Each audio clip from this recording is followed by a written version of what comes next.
बोलिएगा। आप नेताजी के लफ्ज नहीं सुनना चाहते? बंगाल का चुनाव आ रहा है। सुनिए सुनिए सुनिए सुनिए।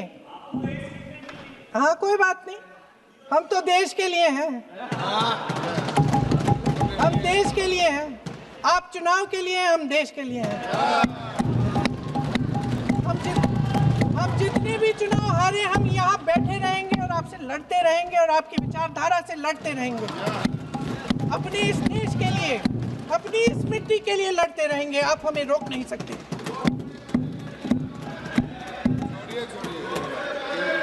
सुन लीजिए सुभाष चंद्र बोस जी ने क्या, इसकी वजह क्या है, इसकी वजह क्या है, हम आज यहाँ ये बहस क्यों कर रहे हैं? हमारा राष्ट्रगीत है, इस पर क्या बहस हो सकती है? हम ये बहस यहाँ आज दो वजहों से कर रहे हैं। पहला कि बंगाल का चुनाव आ रहा है, हमारे प्रधानमंत्री अपनी भूमिका निभाना चाहते हैं उसमें। और दूसरी वजह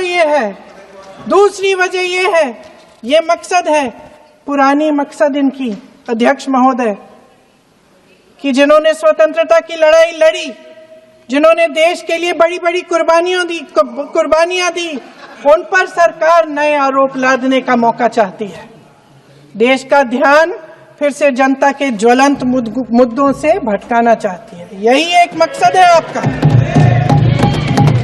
आपका मकसद है कि हम फिर से उसी अतीत में मंडराते रहें, उसी की तरफ हम देखते रहें जो हो चुका है, जो बीत चुका है, क्योंकि ये सरकार वर्तमान और भविष्य की ओर देखना ही नहीं चाहती।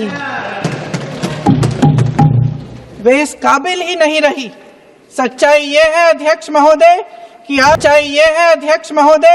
कि आज मोदी जी वह प्रधानमंत्री नहीं रहे जो एक समय में थे।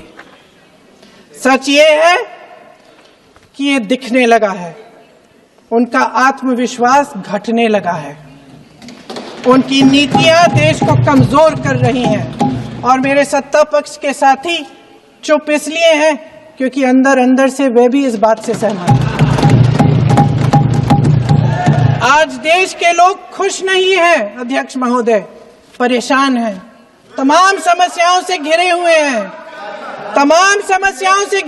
हैं और उन समस्याओं का हल आप निकाल नहीं रहे हैं। अध्यक्ष महोदय, इनके भी अपने लोग दबी जबान में कहने लगे हैं कि सारी सत्ता को केंद्रित करने से देश का नुकसान हो रहा है। इस बीच अगर हम अतीत की बातें नहीं करेंगे तो कौन सी बातें करेंगे? ये किसी और बात के काबिल ही नहीं है, सिर्फ ध्यान भटकाना है जनता का। इसलिए आज हम वंदे मातरम पर चर्चा कर रहे हैं। वंदे मातरम देश के कण कण में जीवित है, इस पर बहस नहीं हो सकती। लेकिन चलिए, आपने बहस मांगी, आप बहस करना चाहते हैं, बहस करते हैं।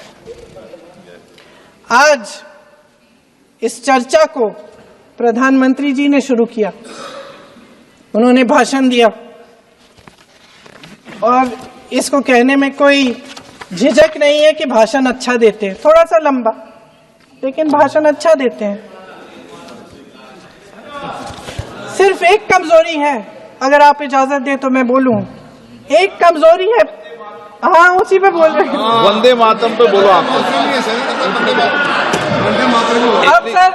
अब सर मैंने तारीफ कर ली, थोड़ा और विषय वंदे मातरम का है तो हम वंदे मातरम पर ही रखें, ठीक रहेगा सर। ये वंदे मातरम पे ही है सर। आपने प्रधानमंत्री जी को सुना था, अब तो शुरू नहीं हुए।